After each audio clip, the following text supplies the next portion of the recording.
Hello दोस्तों, स्वागत है आप सभी का एक बार फिर से एमके नर्सिंग स्टडीज में। आज हम बात करेंगे कि ऐसे कौन कौन से फैक्टर्स होते हैं जो हमारी हेल्थ को अफेक्ट करते हैं। ठीक है, तो वन बाय वन अपन उनके बारे में जानेंगे। तो आज के हमारे टॉपिक का नाम क्या है? Factors influencing health. ठीक है, तो ऐसे कौन कौन से फैक्टर है जो हमारी हेल्थ को अफेक्ट करते हैं। तो जो फर्स्ट फैक्टर आता है इसके अंदर वो आता है अपनी ह्यूमन बायोलॉजी, कि हमारा जो शरीर है वो कैसे हमारी जो हेल्थ को अफेक्ट करता है। उसके अंदर अपन फर्स्ट जानेंगे कि जो जेनेटिक्स होती है, जेनेटिक्स कैसे इन्फ्लुएंस करती है हमारी हेल्थ को। फर्स्ट ऑफ ऑल इसमें देखिए, हेरिडेटरी और genetic predispositions to specific illness is major physical risk factor.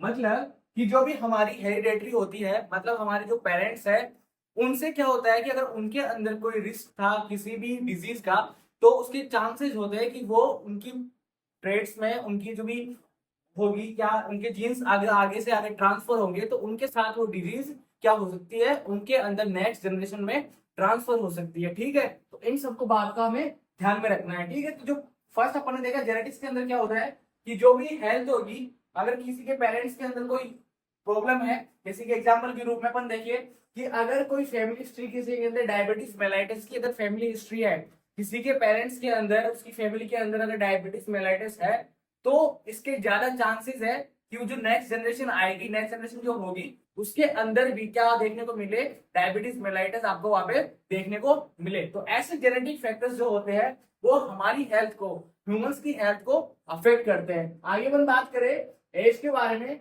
ठीक है, तो age increases susceptibility to illness, इसका मतलब है कि एज जो होती है, एज के साथ साथ एक बॉडी के अंदर जो भी इलनेस होती है वो क्या होती है, बढ़ती जाती है। ठीक है, जब अगर यंग एज होती है उसके अंदर डिजीज होने के चांसेस कम होते हैं, किसकी तुलना में, जो ओल्डर एज है उसकी तुलना में। अगर अपन देखें तो जो भी कार्डियोवास्कुलर डिजीजेज है, cardiovascular diseases increase with age for both sexes, कि जो मेल और फीमेल जो दो सेक्स है उनके बीच में, उन दोनों के अंदर कार्डियोवास्कुलर डिजीज होने के हाई चांसेस है। ठीक है, उनके अंदर जो बढ़ जाते हैं कि यंगर एज के अंदर कार्डियोवास्कुलर डिजीज होने के चांसेस कम है, जबकि अगर उनकी एज अगर ज्यादा हो गई है तो उनके अंदर ये डिजीज होने के चांसेस बढ़ जाते हैं। सेकंड थर्ड अपन बात करें रेस के लिए।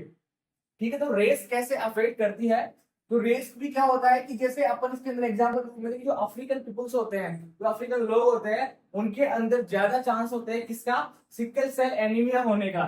सिकल सेल एनीमिया होने के ज्यादा चांसेस किनके अंदर होते हैं, जो अफ्रीकन पीपल होते हैं उनके अंदर सिकल सेल एनीमिया ज्यादा होने के चांसेस होते हैं। एनीमिया का मतलब क्या होता है कि जब हमारे ब्लड की ऑक्सीजन कैरिंग कैपेसिटी कम हो जाती है, उस कंडीशन को क्या बोलते हैं, एनीमिया बोलते हैं। इसके अंदर क्या होता है कि जो अपनी जो अपनी आरबीसी होती है, वो आरबीसी कैसी हो जाती है, सिंगल शेप हो जाती है। सिंगल शेप का मतलब है हंसियाकार। ठीक है, आपने देखा होगा कि जब खेतों में फसल काटने के लिए ये जो इंस्ट्रूमेंट यूज में लिया जाता है उसको क्या बोलते हैं, हंसिया बोलते हैं। तो जो आरबीसी होगी वो कैसी हो जाएगी, हंसिया के रूप में हो जाएगी, हंसिया आकार की हो जाएगी। तो क्या होगा इसका, अब नॉर्मल आरबीसी का लाइफ स्पेन कितना होता है, 120 डेज होता है एक एडल्ट पर्सन में। ठीक है, 120 डेज एक एडल्ट पर्सन में नॉर्मल आरबीसी लाइफ स्पान होता है। तो ये क्या होगी, जब हंसिया आकार हो जाएगी उस कंडीशन में इसका जो लाइफ स्पान है वो क्या हो जाएगा, कम हो जाएगा। ठीक है, तो जल्दी से जल्दी डेथ स्टेट होगी। उस वजह से जो आरबीसी है वो क्या कर पाएगा, हीमोग्लोबिन क्या कर पाएगा, ऑक्सीजन को कैरी नहीं कर पाएगा। ठीक है, तो उस कंडीशन में पर्सन को क्या देखने को मिलेगा, वहां पे आपको एनीमिया देखने को मिलेगा। तो जो अफ्रीकन पीपल होते हैं उनके अंदर एक कंडीशन ज्यादा देखी जाती है। तो ऐसे एक जो रेस होती है वो क्या करती है, ह्यूमन की हेल्थ को अफेक्ट करती है। ये अपन ने देखा इनके बारे में, ह्यूमन बायोलॉजी के बारे में, कि ह्यूमन बायोलॉजी कैसे एक हेल्थ को अफेक्ट करती है। सेकंड अपन बात करें एनवायरमेंटल फैक्टर्स, कि जो एनवायरमेंटल फैक्टर्स है वो कैसे हेल्थ को इफेक्ट डालते हैं उसके ऊपर। तो फर्स्ट इसके अंदर देखिए फिजिकल एनवायरनमेंट के बारे में। तो अब अपने सराउंडिंग की अगर बात करें तो अपने सराउंडिंग में क्या है, एयर है, वाटर है, फूड, सॉइल, जो कुछ भी है, अगर उन कंडीशन में, जो नॉर्मल कंडीशन के अंदर अगर उनके अंदर कोई भी पॉल्यूटेड अगर हो जाता है तो हमारी हेल्थ के ऊपर एक इफेक्ट देखने को वहां पे आपको मिलेगा। ठीक है, अगर आपको पॉल्यूटेड, जैसे आपको सांस लेने के लिए, रेस्पिरेशन के लिए क्या चाहिए, क्लीन एयर। ठीक है, अच्छी हवा चाहिए। अगर उस हवा के अंदर पोल्यूशन होगा तो वहां पे आपको रेस्पिरेटरी ट्रैक्ट से रिलेटेड डिजीजेस देखने को मिल सकती है। ठीक है, साथ ही साथ अगर आप कंटामिनेटेड फूड एंड वाटर अगर क्या करते हो, कंज्यूम कर लेते हो, तो वहां पे आपको क्या देखने को मिलेगा, जो जीआईटी की प्रॉब्लम्स है वहां पे आपको देखने को मिल सकती है। ठीक है, इसके अंदर यही बताया है। The variety of pollutants are found in polluted air, water, food, soil and are the cause of various acute and chronic illness. इनकी वजह से अगर आपने इनको कंज्यूम किया है, अगर आप इनके कॉन्टेक्ट में आए हो, तो उसकी वजह से आपको एक्यूट एंड क्रोनिक वहां पे इलनेस देखने को मिल सकती है। ठीक है, जैसे कौन कौन से सिस्टम्स के अंदर, जीआईटी के अंदर, रेस्पिरेटरी के अंदर, स्किन कैंसर वहां पे आपको हो सकता है, साथ ही साथ cardiovascular diseases and many more. ठीक है, जो आपके बॉडी सिस्टम्स है वो अफेक्ट हो सकते हैं अगर आप इन पॉल्यूटेड कंटेंट्स के कांटेक्ट में आते हो। ये आपको ध्यान में रखना है। फर्स्ट अपन देखा कि फिजिकल एनवायरनमेंट है वो एक पर्सन की हेल्थ को कैसे इफेक्ट डालता है उसके ऊपर। नेक्स्ट अपन बात करें बायोलॉजिकल एनवायरनमेंट के बारे में। बायोलॉजिकल एनवायरनमेंट का मतलब है कि जो भी अपने सराउंड में प्लांट्स और जो भी इंसेक्ट वगैरह है, जो भी एनिमल्स है, उनके थ्रू हमारी बॉडी के ऊपर, हमारी हेल्थ के ऊपर क्या इफेक्ट आता है उसके बारे में देखिए। Most of the plants and animals are useful to human being to promote. ठीक है, जो मोस्ट ऑफ द एनिमल्स और जो प्लांट्स है वो ह्यूमन बीइंग्स की हेल्प करते हैं, कैसे, उनकी हेल्थ को प्रमोट करने के लिए। ठीक है, अगर इनके अंदर कोई प्रॉब्लम हो जाती है, ठीक है, but at the same time they produce diseases like malaria, insect bite and allergic reaction. ठीक है, जैसे एनवायरनमेंट के अंदर मच्छर अगर ज्यादा बढ़ गए तो उनकी वजह से क्या होगा, आपको मलेरिया वहां पे आपको देखने को मिल सकता है। क्यों? ठीक है, आपको देखने को मिलेगा वहां पे मलेरिया। साथ ही साथ अगर इंसेक्ट अगर बढ़ जाएंगे, ज्यादा हो जाएंगे, अगर आप प्रोटीन में आते हो तो वो आपको बाइट कर सकते हैं, वहां पे आपको इंसेक्ट बाइट देखने को मिल सकता है। साथ ही साथ एलर्जिक रिएक्शन भी वहां पे आपको हो सकती है। तो ऐसे जो बायोलॉजिकल एनवायरनमेंट एक पर्सन का, सराउंडिंग बायोलॉजिकल एनवायरनमेंट है, वो क्या करता है, एक पर्सन की हेल्थ को अफेक्ट करता है। नेक्स्ट अपन बात करें सोशल एनवायरनमेंट के बारे में। ठीक है, the social environment include other people and social institution, social cultural events, religious beliefs, moral and ethical values, and social rules and regulations pertaining to living society and socio-economic support system।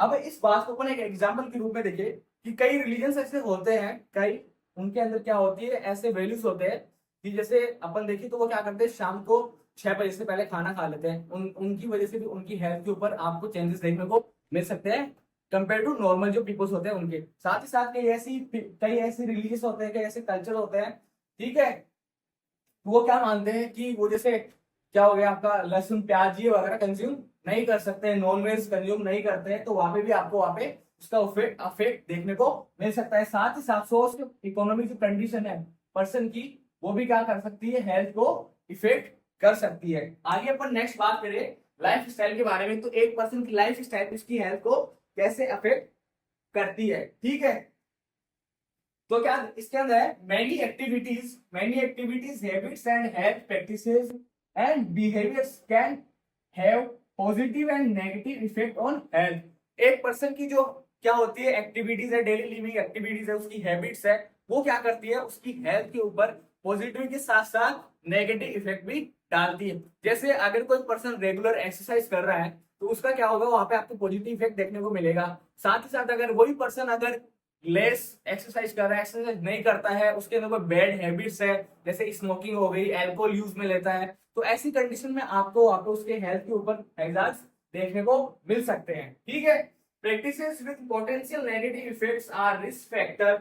These include over eating और poor nutrition. ठीक है, अगर negative अगर effect की बात करें तो वो आपको कैसे देखने को मिल सकते हैं। फर्स्ट ऑफ ऑल अपन देखिए, अगर कोई पर्सन अगर ओवर ईटिंग करता है तो वहां पे आपको उसकी हेल्थ के ऊपर इफेक्ट देखने को मिल सकता है। साथ ही साथ अगर पूरे न्यूट्रिशन मिल रहा है, उसको प्रॉपर न्यूट्रिशन नहीं मिल रहा है, प्रॉपर न्यूट्रिशन नहीं मिलने की वजह से पूरा उसका जो बॉडी सिस्टम है वो क्या हो जाएगा, वीक हो जाएगा। साथ ही साथ अपन देखिए उसका इम्यून सिस्टम वीक हो जाएगा। इम्यून सिस्टम वीक होगा तो वो क्या हो जाएगा, ससेप्टिबल हो जाएगा जो भी डिजीज है उनके लिए, तो वहां पे अपने को ध्यान में रखना है। साथ ही साथ इनसफिशिएंट रेस्ट एंड स्लीप। ठीक, अगर उसका जो भी स्लीप पैटर्न है या जो प्रॉपर रेस्ट नहीं दे रहा है अपनी बॉडी को, वहां पे भी उसकी बॉडी के ऊपर इफेक्ट देखने को आपको मिलेगा। एंड पुअर पर्सनल हाइजीन, अगर वो अपनी हाइजीन ही मेंटेन नहीं कर रहा है तो उसकी वजह से उसको इन्फेक्शन होने के चांसेस वहां पे बढ़ जाते हैं। आगे अपन बात करें other habits that put a person at risk for illness include smoking, alcohol and drug abuse, activities involving a threat of injury such as skydiving and mountain climbing. अगर अगर अगर दूसरे हैबिट्स की अपन बात करें, इनके साथ साथ कि जैसे उसको प्रॉपर न्यूट्रिशन नहीं मिल रहा है, वो ओवर ईटिंग कर रहा है, उसको रेस्ट एंड स्लीप उसकी सही नहीं है, उसकी पर्सनल हाइजीन मेंटेन नहीं है। इनके अलावा अगर अपन देखें तो अगर पर्सन के अंदर अगर भी कोई अदर जो हैबिट्स है, बैड हैबिट्स है, जैसे स्मोकिंग हो गई, अल्कोहल हो गई, ड्रग अब्यूज हो गया, इनके साथ साथ उसके उसको क्या देखने को मिलेगा, वहां पे उसकी हेल्थ को अंदर ये सब चीजें क्या करेगी, अफेक्ट करेगी। ठीक है। और जैसे कई एक्टिविटीज होती है जैसे कि स्काई डाइविंग, ठीक है, और माउंट क्लाइंबिंग और स्काई डाइविंग की वजह से आपको इंजरी हो सकती है। तो ये भी क्या होती है, ऐसी कुछ एक्टिविटीज होती है जो एक पर्सन की हेल्थ को क्या करती है, अफेक्ट करती है, उसके ऊपर इन्फ्लुएंस डालती है। ठीक है। आगे अपन थर्ड फैक्टर की बात करें तो अपना आता है health and health allied resources. ठीक है। इसके अंदर फर्स्ट है health services. Health services are directly directly concern with improvement of health status of a people. Health services का मतलब है कि एक पर्सन को जो भी हेल्थ, उसकी हेल्थ को प्रमोशन करने के लिए, उसकी हेल्थ के रिगार्डिंग कोई भी अगर इंफॉर्मेशन चाहिए तो उसको क्या करता है कि जो हेल्थ सर्विस सेंटर्स होते हैं वो उनको वो सर्विसेज वहां पे प्रोवाइड करवाते हैं। तो ठीक है, तो एक हेल्थ की स्टेटस को मेंटेन करने के लिए, उसको इम्प्रूव करने के लिए ये जो हेल्थ सर्विस होती है वो क्या करती है, एक इंपॉर्टेंट रोल प्ले करती है। अगर ये हेल्थ सर्विसेज प्रॉपर नहीं मिलेगी उसको, ये हेल्थ सर्विसेज वो नहीं ले पाएगा सही तरीके से, तो उसकी हेल्थ के ऊपर क्या देखने को मिलेगा, आपको अफेक्ट देखने को मिलेगा। ठीक है। आगे अपन बात करें socio economic condition. Socio economic condition कैसे इफेक्ट करती है? सोशियो इकोनॉमिक कंडीशंस है significant influence on community health. ठीक है। एक पर्सन की सोशियो इकोनॉमिक जो कंडीशन होती है वो उसकी हेल्थ के ऊपर क्या करती है, बहुत ही मेजर इफेक्ट डालती है। ठीक है।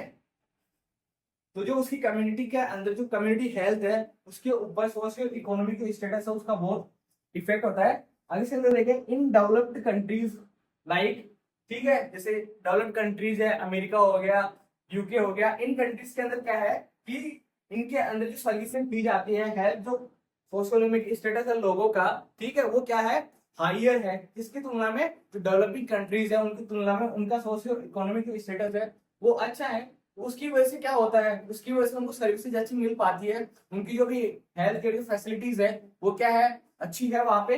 तो वहां पे उनको क्या देखने को मिला, इनकी वजह से क्या देखने को मिला कि उसका जो मॉर्बिडिटी और जो मोर्टिलिटी रेट था वहां का वो क्या हुआ, वहां पे कम हो गया। ठीक है। क्यों? क्योंकि उनका क्या मिला, उनको सर्विसेज अच्छी मिली, तो उनकी जो मॉर्बिडिटी और मोर्टिलिटी जो रेट थी, जो बीमारी की दर थी और साथ ही साथ जो मृत्यु की दर थी, वो वहां पे धीरे धीरे कम हो गई। किसकी तुलना में? जो डेवलपिंग कंट्रीज है उनके अंदर आपको ये ज्यादा देखने को मिलती है। आगे अपन बात करें and increase in longevity at birth because of socio economic development. साथ ही साथ अगर कोई जो शिशु जो जन्म ले रहा है उसका भी क्या हो गया, अगर जैसे अपने मान जो क्या होता है कि जैसे अपन नॉर्मल प्रेगनेंसी मानते हैं कि 9 मंथ पे एक जो प्रेगनेंसी होती है वो होती है, कंप्लीट होती है। अगर अपन मान के चलते हैं कि अगर किसी प्रेग्नेंट लेडी का अगर प्रेगनेंसी डेवलप्ड कंट्रीज के अंदर अगर उसकी प्रेगनेंसी 7 वीक से पहले भी अगर हो रही है तो क्या करते हैं, उस सॉरी 7 मंथ से पहले भी अगर उसका जो बेबी डिलीवर हो रहा है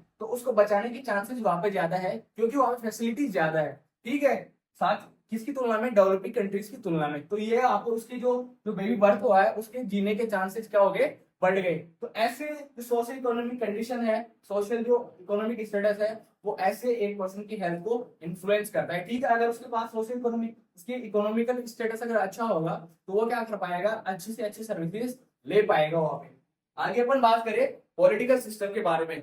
पॉलिटिकल जो सिस्टम होता है वो बहुत ही बड़ा इन्फ्लुएंस डालता है हेल्थ सर्विसेज के ऊपर। ठीक है। क्योंकि आपको पता होगा कि जो भी मेजर स्कीम्स आती है, कोई पॉलिसी है, कोई प्रोग्राम है, वो किसके थ्रू आती है, अपनी जो गवर्नमेंट होती है उनके थ्रू वो सारी सर्विसेज लोगों तक पहुंचती है। ठीक है। तो the health care delivery system is determined by political system. ठीक है। तो जो हेल्थ केयर डिलीवरी सिस्टम है वो किनके द्वारा बनता है, कहाँ से बनता है? जो पॉलिटिकल सिस्टम है वो क्या करता है, अलग अलग जो सर्विसेज है वो क्या करता है, बनाता है। There is constitutional control. ठीक है। तो उनके ऊपर क्या होता है, कॉन्स्टिट्यूशनल कंट्रोल होता है। आगे अपन बात करें decision pertaining to health policy, कि जो हेल्थ पॉलिसी है उसके ऊपर अच्छे से वो बनाई गई है नहीं बनाएगी, वो सब चीजें अलोकेशन ऑफ फंड, जो हेल्थ सर्विसेज है उनके लिए कितना फंड्स दिया जा रहा है गवर्नमेंट के थ्रू, एंड जो प्रोग्राम्स है, जो हेल्थ प्रोग्राम्स है वो किस लेवल पे वहां पे चलाए जा रहे हैं, कैसे उनके लिए पॉलिसी बनाई जा रही है।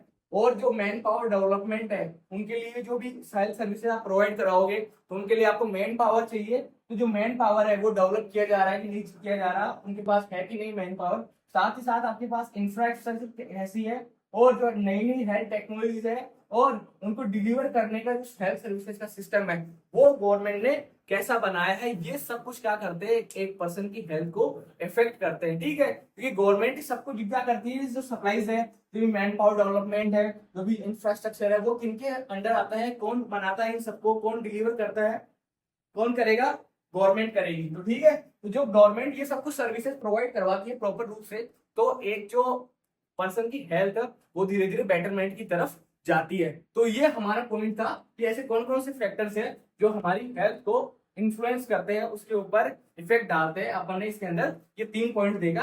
आप, आई होप आप लोगों को ये क्लास अच्छी लगी होगी, और इसके जो नोट्स है वो आपको डिस्क्रिप्शन बॉक्स में मिल जाएंगे। तो बने रहिए हमारे साथ, मिलेंगे नेक्स्ट क्लास में एक नए टॉपिक के साथ। तब तक के लिए थैंक यू सो मच।